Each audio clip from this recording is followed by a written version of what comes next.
sanctions against Brazilian Supreme Court. 21st, Secretary Rubio announced U.S. sanctions against Brazilian Supreme Court Justice Alexandre de Moraes, who used his position to authorize arbitrary pretrial detentions and undermine freedom of expression. Moraes abused his authority by engaging in a targeted and politically motivated effort to silence political critics through the issuance of secret orders, compelling online platforms, including U.S. social media companies, to ban individuals for posting protected speech. As Secretary Rubio stated on X, our actions are a warning to those who are trampling on the fundamental rights of their citizens, and judicial robes cannot protect you. Turning to the Indo-Pacific, the White House announced that the United States has reached a full and complete trade deal with the Republic of Korea. This agreement, as the Secretary is meeting today with ROK Foreign Minister Cho Hyun, reflects the unwavering strength of the U.S.-ROK alliance, which has served as the linchpin of peace, security, and prosperity on the Korean Peninsula and in the Indo-Pacific for more than 70 years.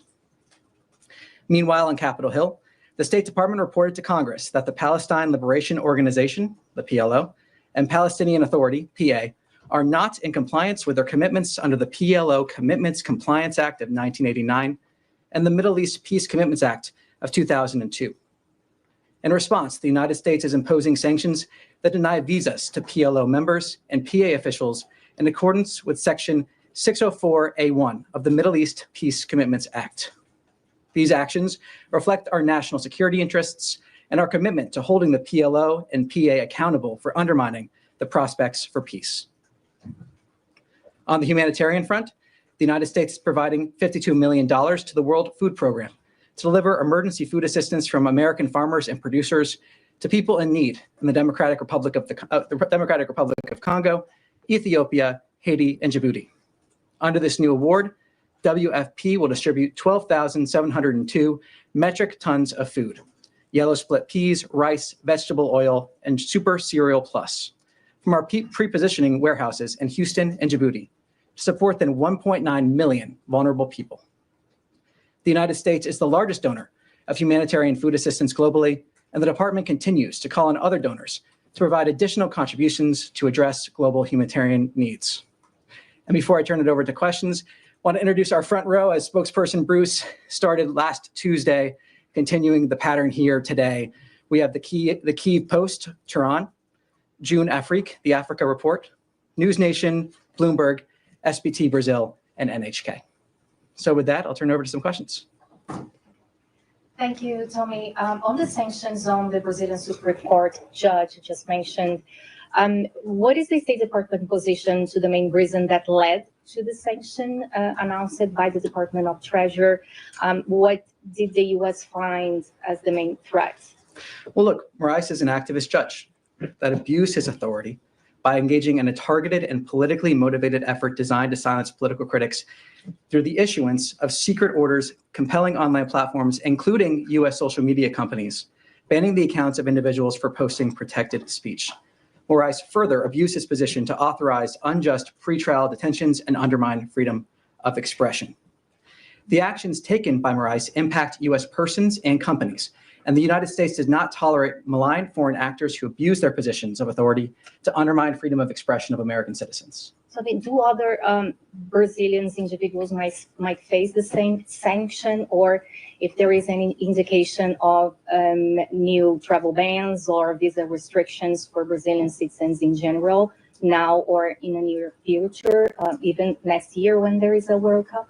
Well, I'm not going to preview what we may have in terms of further sanctions announcements or other actions there. What I can say is just point to this action and again, stress how seriously we take this. Mm-hmm. And the last question, if possible, how is the diplomatic engagement among those two countries? Secretary Rubio had a meeting here on this matter. If the State Department has a position on this meeting. Well, I have no readout to provide on the meeting for you. Yes, Leon. Yeah, hi. I'd like to come back to what you announced. I mean, there was a statement this morning, but you repeated it to the sanctions against members of the Palestinian Authority and the PLO. Could you specify to us who exactly are sanctioned, the officials that are sanctioned, and at what level? And could you explain to us a little bit the context of this coming really 2 days or a couple of days after the UN conference at the UN on the Palestinian statehood, and the push of many allies, U.S. allies, France, UK, Canada, for a Palestinian state. Well, look, to stress, this is a biannual review that happens twice a year in every single year. And this report refers to the review period that ended in January 2025. So in terms of the timing of this report, this is a biannual report provided to Congress, and that's being provided here. It is the first report being provided under this administration. So in terms of timing, that's the timing, and that's why we're seeing this report now.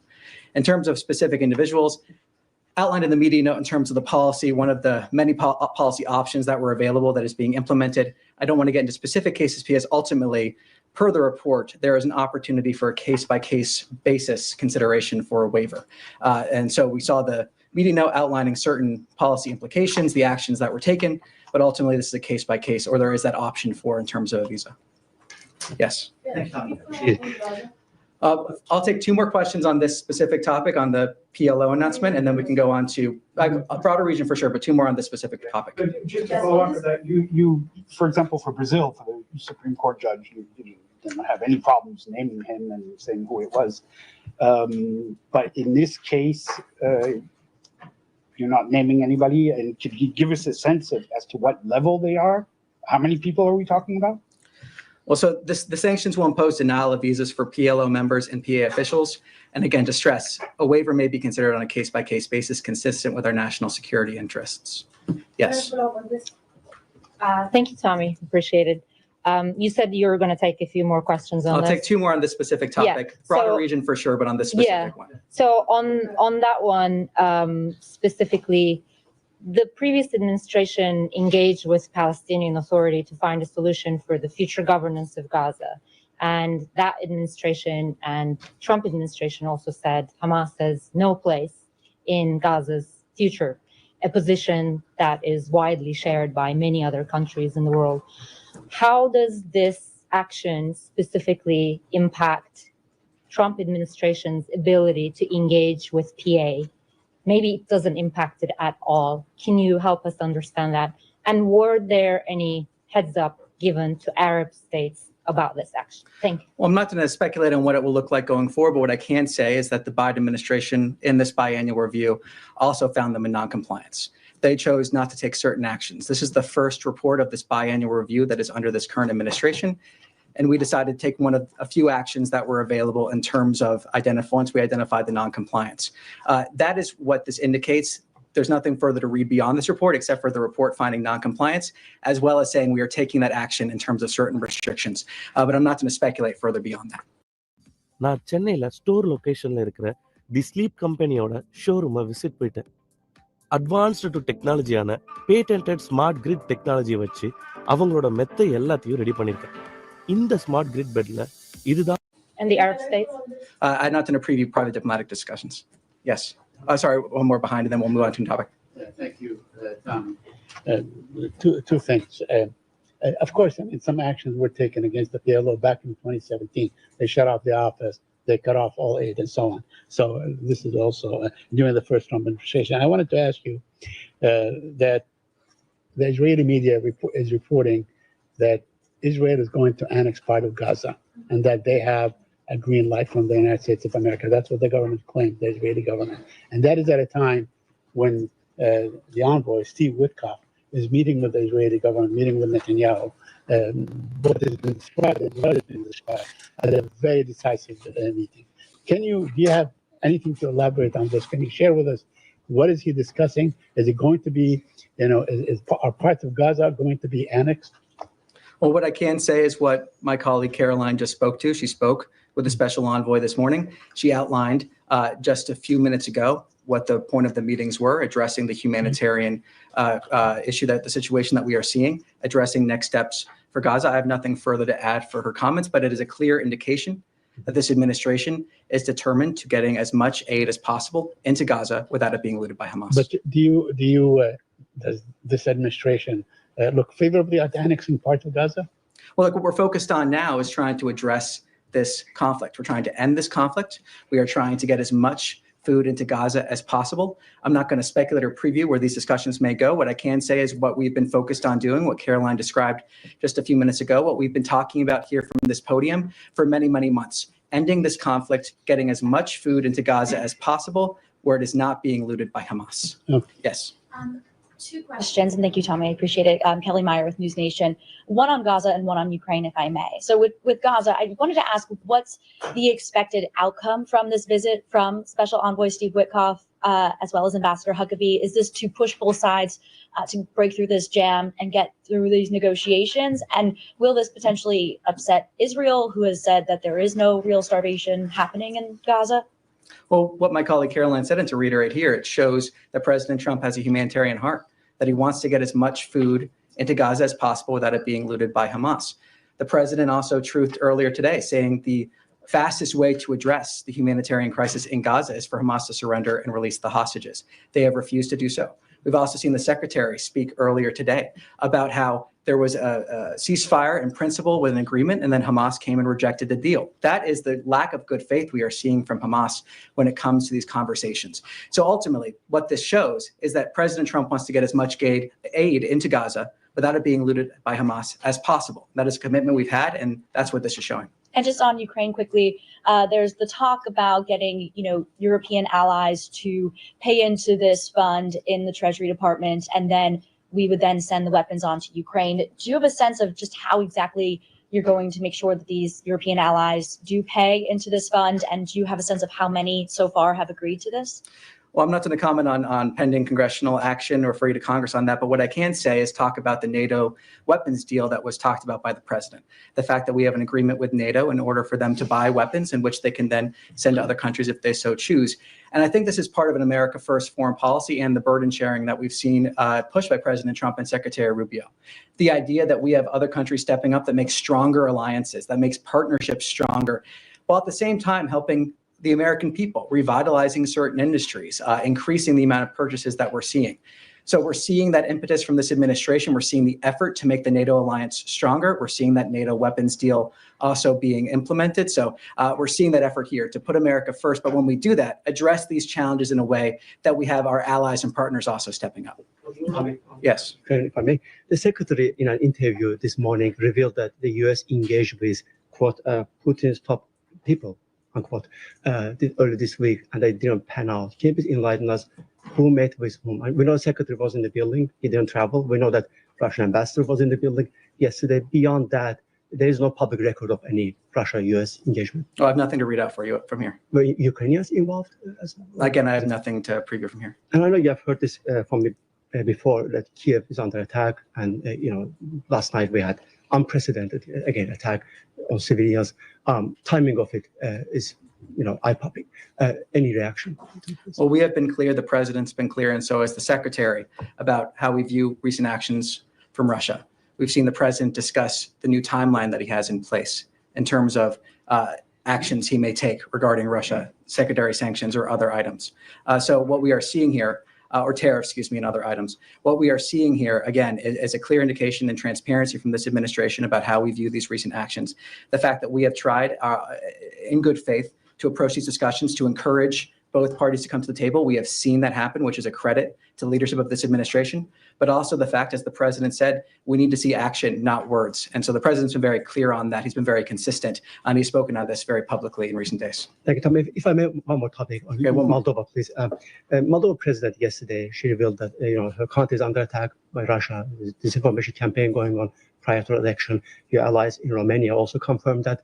Is this something that you guys are concerned about? Is there anything you can do to stop this? Well, let me take that back and see if we can get you more details on that question. Excellent. Okay. Yes. Tommy, following up on Caroline's comments at the White House briefing, she said there would be a new aid distribution plan announced in Gaza. Do you have any details? Will GHF be involved in that? Is it exclusively GHF? Will it involve additional openings of crossings, for example? Anything you can tell us there? Nothing to further add in addition to what the president has said on this. It is clear, though, from Special Envoy Witkoff's trip that this is a priority. We are working on this. We're trying to get as much aid as possible. We've seen the 100 million meals, of course, almost that number being delivered by GHF. but the president wants to get as much aid as possible into Gaza without it being looted by Hamas. And then if I could follow up, the administration lifted sanctions on extremist Israeli settlers earlier this year. Is there any consideration of putting those sanctions back on, given there has been no change in behavior by these settlers and they have in fact killed more people in the months since? So I'm not going to preview what actions we may take here from the United States government. What I can say is that this issue, as Caroline described, was raised by the president to the Israeli government. The ambassador has also talked about the fact that he has raised this issue with the Israeli government, the fact that we need to see these attacks stop and we need to see accountability. Yes. Thank you. NHK. I'd like to ask about U.S.-Iran negotiation. Iranian Foreign Minister Alaguchi told Financial Times that U.S. must agree on compensation before nuclear negotiation, since U.S. attacked Iran's nuclear sites. Do you have any comment on that? Well, what I can say is that any demands for financial compensation from the United States to the Iranian regime are ridiculous. If the Iranian regime really wanted to save money or alleviate some of the sanctions policy, they would stop taking destabilizing actions. They would stop wasting money on their nuclear program. They would stop sending money to terrorist death squads across the region. They would stop oppressing their own people. So if they really wanted to save money or find a way towards prosperity for their people, they would start taking those actions. So any demands for financial compensation from the United States are ridiculous. But to stress, the United States is ready to talk with Iran. Iran has a short window of opportunity, but the ball is in Iran's court.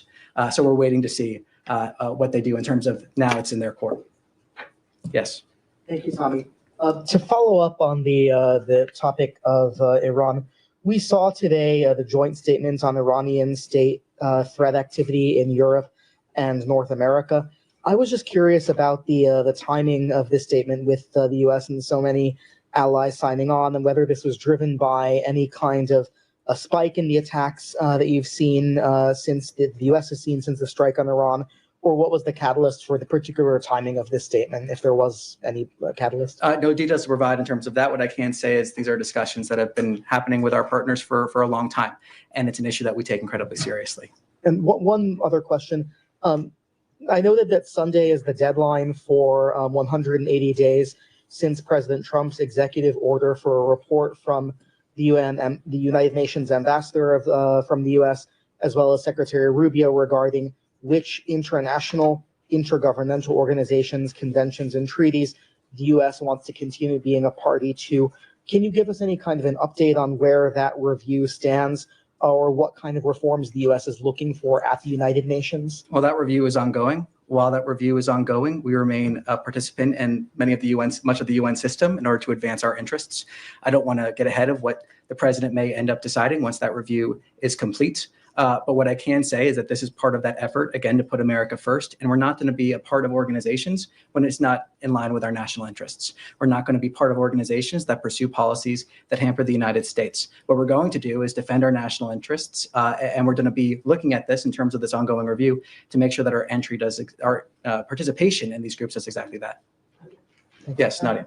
Thank you. I just want to go back to the PLO office. You just said that the PLO. Last question on the PLO. Yes, last one, please. Last one. Okay.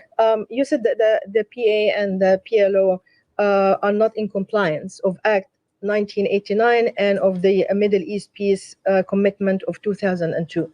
Do you believe that Israel is in compliance of these two agreements? And do you believe that building settlements, enlarging settlements, is not in violation of all previous peace commitment that Israel has signed? Well, what I can say is speak to this report. That's what I can speak to. And again, speaking to this report, again, the Biden administration found the PLO not in compliance and decided not to take any action.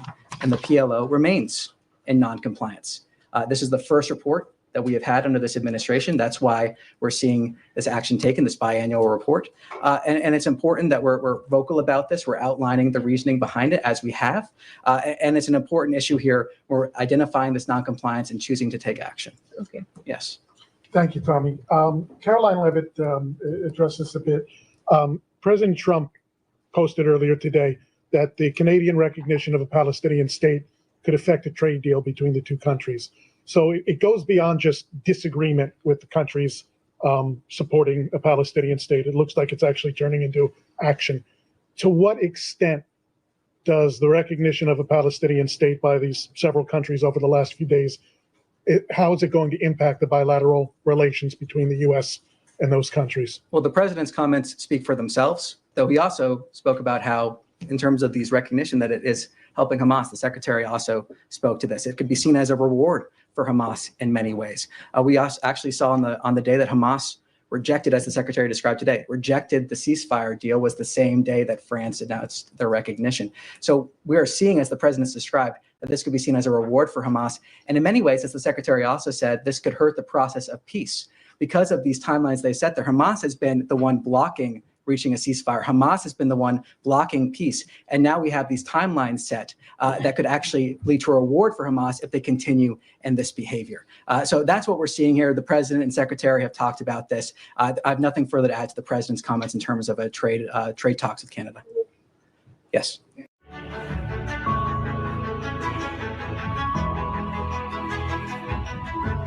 Thank you. I wanted to shift to another conflict in Sudan, the worst humanitarian catastrophe in the world, and the U.S. role there, engagement. A Quad meeting had been expected yesterday with the Saudi, UAE, and Egyptian foreign ministers here in the building. It didn't happen. Wondering if you could tell us about the reasons for the postponement, whether there's a date, perhaps around UNGA, for a replacement meeting, and whether that's a setback at all, that this has had to be postponed. Well, no date was set in terms of a Quad meeting here, in terms of your first question. And we look forward to bringing the Quad together in the near future. We hope to set that date soon. But in terms of your last question, we continue to coordinate on our collective engagement. We continue to coordinate in terms of pursuing outcomes. That dialogue continues, and we are committed to supporting that dialogue that leads to peace and ends the suffering of the Sudanese people.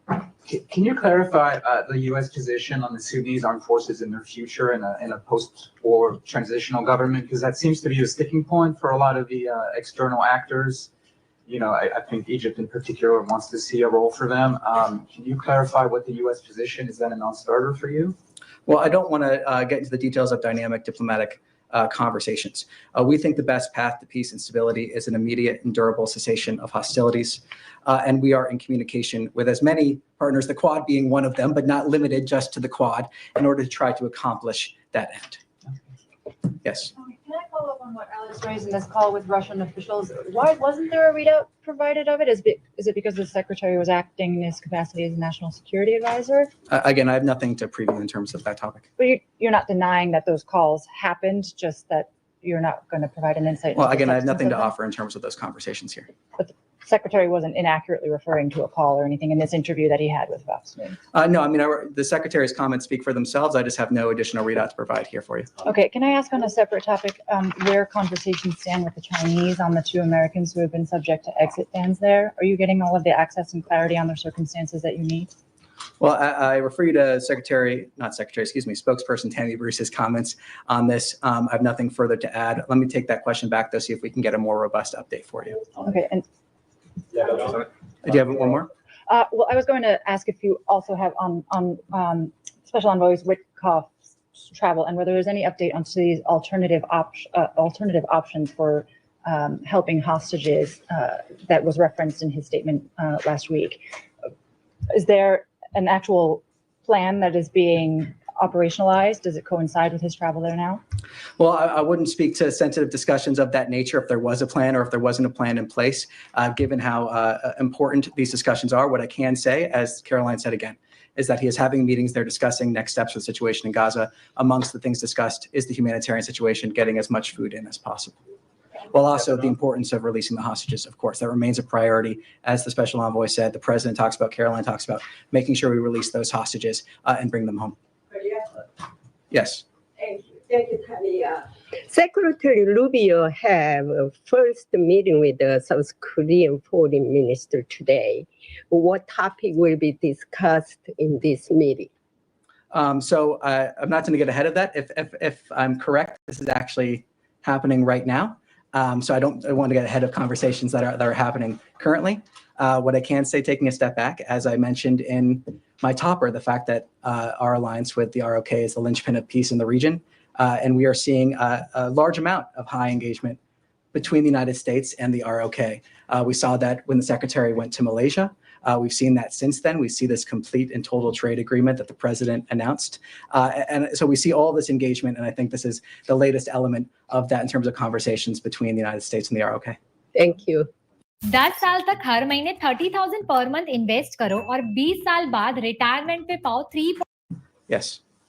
With regard to the sanctions, could you just clarify on the PLO and PA? Could you just clarify that this is not in retaliation for or related to or an effort to hinder the PA's cooperation with France, Britain, Canada, and the Gulf states who have said that they intend to recognize Palestinian statehood in September? And the second one, when should we expect the biannual compliance report on Israel's compliance? I assume that's the same time schedule as the Palestinian assessment? Well, I'll say on this one, and I'll refer to my earlier answer in terms of the fact that this is biannual review. This has been therefore in process. The review period ended in January 2025.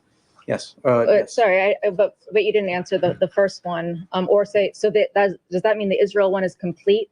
And the U.S. found no violations? Well, what I can speak to is this report here. That's what I can speak to. And again, the fact that the Biden administration found compliance, chose not to take any actions, non-compliance, chose not to take actions. We also found non-compliance and chose to take action. But, and yes. on the, it's not in retaliation, these sanctions, they have nothing to do with the just statehood. this question, this is part of a biannual review.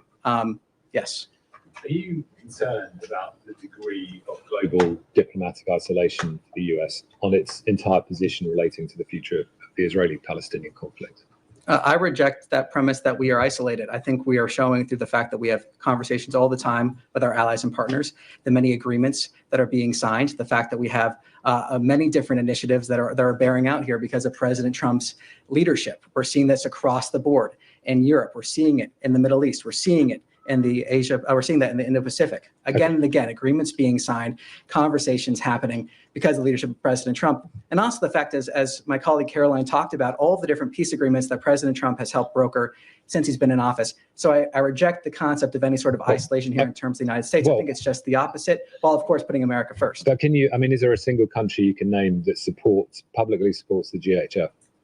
Well, look, what I can say is that we do, and I can say we're committed to getting as many meals as possible into Gaza without it being looted by Hamas. The president also spoke to the fact that he's looking for new efforts to do just that. He spoke about that when he was in Europe. So what I can say and speak to is our commitment. And what I can say and speak to is the many different conversations, agreements, progress we are making with allies and partners around the world. And just finally, just to add to that, what is the US's policy for a long-term viable peace between Israelis and Palestinians? Well, as we said here before, our focus is on ending the conflict and addressing the humanitarian situation in Gaza. Is there a long term? Is there any policy or plan? I'm not going to preview right now what that is. What I can say is that our focus is on ending the conflict and making sure the hostages are released and getting as much food into Gaza as possible without it being looted by Hamas.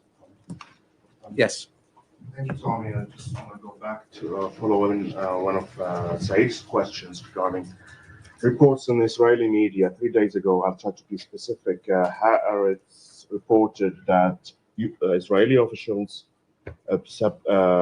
briefed Secretary Rubio in their plan to annex parts of Gaza Strip, and they received an approval from the Trump administration. Do you have a comment? I addressed this question earlier. Refer to my comments there. Yes. Question about the Ukrainian war. U.S. President Donald Trump cut the deadline for a ceasefire deal with Vladimir Putin from 50 days to 10 days, warning of strong sanctions if no action is taken. Sorry, could you speak up just a little bit? I'm having trouble hearing you. U.S. President Donald Trump cut the deadline for a ceasefire deal with Vladimir Putin from 50 days to 10 days, warning of strong sanctions if no action is taken. But at the same time, we see Russia continues to capture new towns and villages almost every day, and these raise doubts about Russia's real intention. Do you think this move can lead to real peace talks, or is it just a political pressure? And what could be the consequences if Russia keeps expanding its attacks while ignoring the ceasefire deadline? Thank you. Well, I'm not going to preview what the president may decide. He's been clear in terms of the broad considerations he's making. He's also been clear on the timeline that he has. What I can say in terms of our transparency on how we view Russia's actions, that remains. I discussed them earlier here. The president has been clear on that. The secretary has also been clear, talking about what we've seen, the fact that we need to see actions, not words. And when it comes to this, the president talking about that itself when he was talking about moving the deadline, moving it forward. So ultimately, our hope is that we can get the sides to the table, that they can have conversations toward the ceasefire, that there can be conversations that lead to a long and enduring peace. Our fundamental, our driving principle here is to end the bloodshed. That remains, that continues. That's why we've seen the engagement we have seen. That's why we've seen the actions we have seen. That remains our policy. That remains our effort to try to end this conflict. Yes. You know, humans are storytellers. It's not just what we do, it's who we are. On the Muslim Brotherhood, the Brotherhood is reportedly being considered for the designation of terrorist organization by the administration. It was asked today in White House briefing as well. My first question is, organizations like Hamas emerge from the ideology of the Brotherhood. Does the State Department view the Muslim Brotherhood more as an ideology or as a structured, centralized organization? Second, where does it fall in terms of U.S. national security concerns? Well, what I can speak to, again, is our view of Hamas and the fact that they have blocked peace, they have blocked ceasefire, they have been weaponizing aid against their own people, the fact that they are— I'm asking about Muslim Brotherhood. Yeah, so, but I can talk about in terms of, you mentioned Hamas, so I'm speaking to that. Oh, in terms of our broader— That's what I'm speaking to here. In terms of our broader policy, when we're looking at different groups in the region, let me take that back and see if we can get further details for you. But in terms of our view of Hamas, we've been very clear on that. Yes. I wanted to follow up on a question you took back on Tuesday from my colleague. Do you have an update on what the plan is for the millions of dollars of contraceptives that are currently sitting in a warehouse in Belgium that are meant to be distributed to lower income countries under USAID? So we're still in the process here in terms of determining the way forward. What I can say again, and to clarify, we're not talking about PEPFAR products. We're not talking about contraceptives in terms of condoms. We're talking about select products that were purchased under the previous administration that could potentially be abortifacients under the Kemp-Kasten Amendment, and as well could potentially violate Mexico City. So we are in the process now of determining that pathway forward. When we have an update, we will provide it. Lebanon? Yes, sir. Thank you. Thank you. UNIFIL's mandate in southern Lebanon will end in a few weeks, in fact, by the end of August. So my question is whether the United States is going to support the renewal of the mandate of UNIFIL, and what do you expect regarding from the Lebanese government regarding the disarming from Hezbollah? Well, we've talked about that here from the podium before in terms of needing to see that disarmament of Hezbollah and the Lebanese government's role in that. I refer you to those comments. In terms of your first point, let me see if I can get more information for you on that. Yes. Yeah, thank you, Tommy. A question on Europe. So we saw the trade deals of 50%, and I'm reading an article from the Italian Corriere della Sera that says that the Italian Foreign Minister Tajani said that Europe couldn't do better than 50%, and that somehow they have to work on this number. But inside the Italian government, also in the European Union, there's some concern that because of the European will have to buy so much liquid gas, somehow the United States would have a leverage on Europe on foreign policy when, as allies need to take decisions. So what would be the answer from the State Department to this? Well, in terms of trade discussions, I refer you to the USTR. Foreign policy, What I can say is that this is strengthening our relationship with our allies and partners in Europe. This is about strengthening our relationship with the European Union, but also bilaterally with different countries in Europe. That's what these agreements are doing through this rebalancing. And we saw that in conversations with the president when they were talking about this deal just when he was in Europe. That rebalancing that was necessary in order to lead to those long-term, stronger relationships. So that's what we're seeing. That's what we're seeing in a lot of these deals that end up benefiting countries around the world. And it's, again, showing President Trump putting America first. But when we do that, we can find common ground and lead to benefits for everybody. All right. Thank you very much. Thank you. Thank you, Tom. Thank you.